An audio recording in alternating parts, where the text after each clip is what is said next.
बेळगाव परिसरामध्ये अचानक झालेल्या अडगळीच्या पावसामुळे घाण नाल्याचा पाणी घरात घुसल्याने वडगाव आनंदनगरातील अनेकांचे जनजीवन विस्कळीत झाले।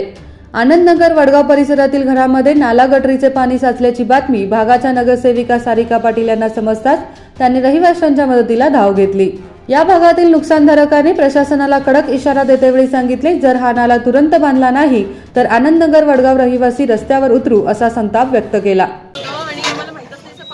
पाऊस थोडा पाऊस एवढा का मोठा येत नव्हता, तर हा नाला आहे ना पूर्ण वडगावचा आहे, त्यामुळे अनगोळ वडगाव सगळ्यांचा आहे ना, ते थोडं पाणी करून ते नाला पूर्ण भरला आणि तिकडे नाला पूर्ण बांधलेच नाही, त्यामुळे ते पाणी सगळं आलं आणि आमचं घर लास्ट असल्यामुळे तिकडनं उतारी आहे सगळं म्हणजे वडगाव आणि इकडेच गटर आहे, तिकडे बाकीच्या ठिकाणी गटर पण नाही आहेत। मग ते आमच्याच गटर आलं आणि आमचं घर लास्ट आहे, त्यामुळे सगळं भरलं आणि त्यात आम्ही अभ्यास करत होतो, ते लॅपटॉप मोबाईल सगळं तिकडेच ठेवले होते, ते सगळे आमचे सर्टिफिकेट तिजोरीमध्ये सामान होतं, सगळे कपडे, परत आमची भाताची पोती, तांदूळची पोती, डाळी, हे सगळं तिखट, आमची भांडी वगैरे सगळंच खराब झालं आणि आम्हाला अचानक माहीतच नव्हतं। आमची वॉशिंग मशीन होती ती पण खराब झाली, सगळंच खराब झालं, काहीच आणि मोबाईल वगैरे कुठे गेले काय पताच लागला नाही, सापडलेच नाही कुठे गेले पाण्यातून। हे पाणी का गटरेचं आहे का काय?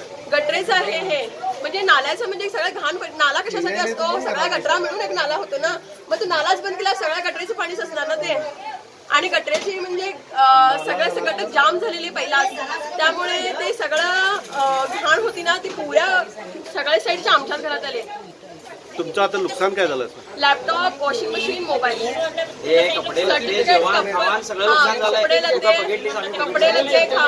सगळंच काहीच नाही आणि सर्टिफिकेट असे आहेत की ते कॉलेजचे आहेत आणि ते परत आम्ही एज्युकेशन घेतलं तर आम्हाला ओरिजिनल मिळू पण शकत नाही, असे पण सर्टिफिकेट पे गेले ते चालू आणि आमचे पॉट्स हे वगैरे सगळंच केले, काहीच नाही येत आमच्या घरामध्ये।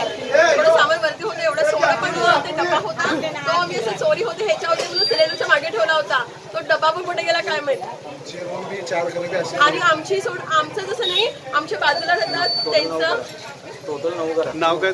आमच्या बाजूचे आमचं कनबरकर आणि बाजूला राहतात केंजी, त्याच्यानंतर गडकरी, गुरव, त्याच्यानंतर तेसूरकर, त्याचे बेसमेंट आहे त्याच्यामध्ये गेले गुरव, गडकरी, असं आमचे चतुर असं सगळे हेच आहेत, सेम असं बहुबंद गडकरी, चतुर असं सगळे घर आहेत, ते सगळ्यांच्या घरातून पाणी गेलं। काही लोकांचं कसं होतं की घर लहान असल्यामुळे सगळं ऍडजस्ट करून असं खालीच ठेवलं होतं ना, ते सगळं पाणी गेल्यामुळे सगळंच व्यर्थ झालं, मग काय करायचं। आणि इथं असं काही नाही की गव्हर्नमेंट जॉब वाले असं पण नाही, सगळे राबून खाणारेच आहे।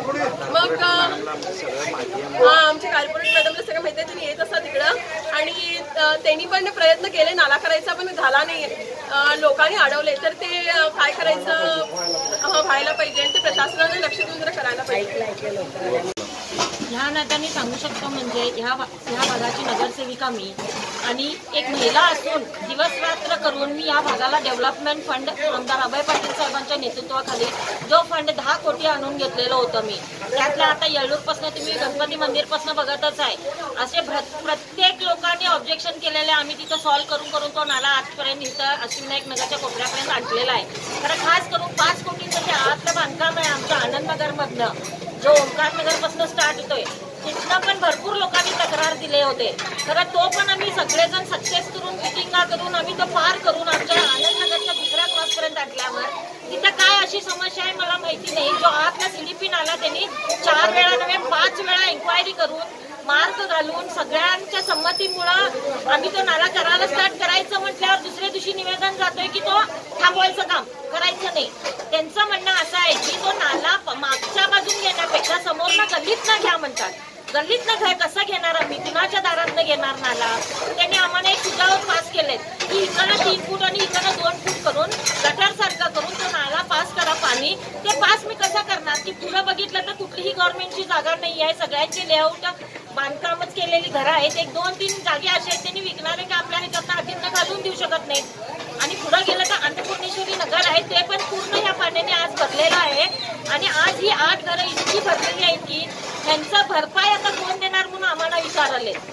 चुकी कुणामुळं, ह्या जनतेमुळे चूक झालेली आहे, जनतेने आम्हाला पाठिंबा दिला असता तर आज 1.5 महिना ते 2 महिने तो नाला तिथं स्टॉप झालेला आहे, तो नाला मी 8 दिवसात तिथनं काढून घेतो म्हणून सगळ्यांना रिक्वेस्ट केलं, 4 वेळा नाही 10 वेळा मीटिंग केला, तरीही कोणी पण आम्हाला रिस्पॉन्स आनंदनगर सेकंड क्रॉसचे दिलेले नाहीये। त्यासाठी मी अजून एकदा तुमच्या माध्यमातून मी त्यांना विनंती करतो की आज तुमच्या 5-6 घरांमुळं आज 1000 लोकांची घरं आणि डुबलेली आहेत। हे 2018 पासून फ्लडचं जे कार्यक्रम हे बघितलेला आहे की एवढं पाणी भरून लोकांचं आज पूर्ण घरातनं भरून इतकं नुकसान झालेलं आहे. ह्या फ्लड मुळे साहेबांनी एक निर्णय घेतले, 10 कोटी रुपये ह्याला अनुदान काढलेलं आहे.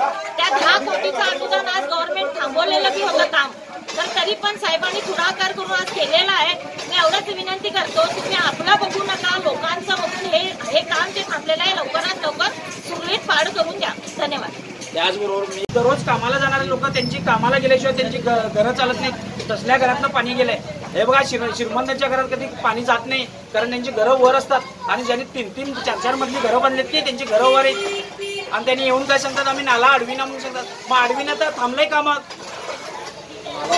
जीवनाच्या एकट्यासाठी दोघांसाठी लोकांचा जीव जाताना परिस्थिती आहे. बघा सांगितलेलं बरं, परिस्थिती अशी येऊन बसली की आमच्या हातानं काय वाईट करूच नाही हे विचार करायला प्रशासनानं. जर नाल्या संदर्भात त्या 4 घरांवरती टार्गेट आहे बघा, आम्ही हाय ते स्पष्ट बोलालोय, भले आमच्यावर केस झाली तरी चालेल. प्रशासनाने जातीने लक्ष घालून ही समस्या सोडवावी अशी मागणी आनंदनगर भागातील जनतेकडून केली गेली. Mahadev Pawar, Kannadamma news network, Belagavi.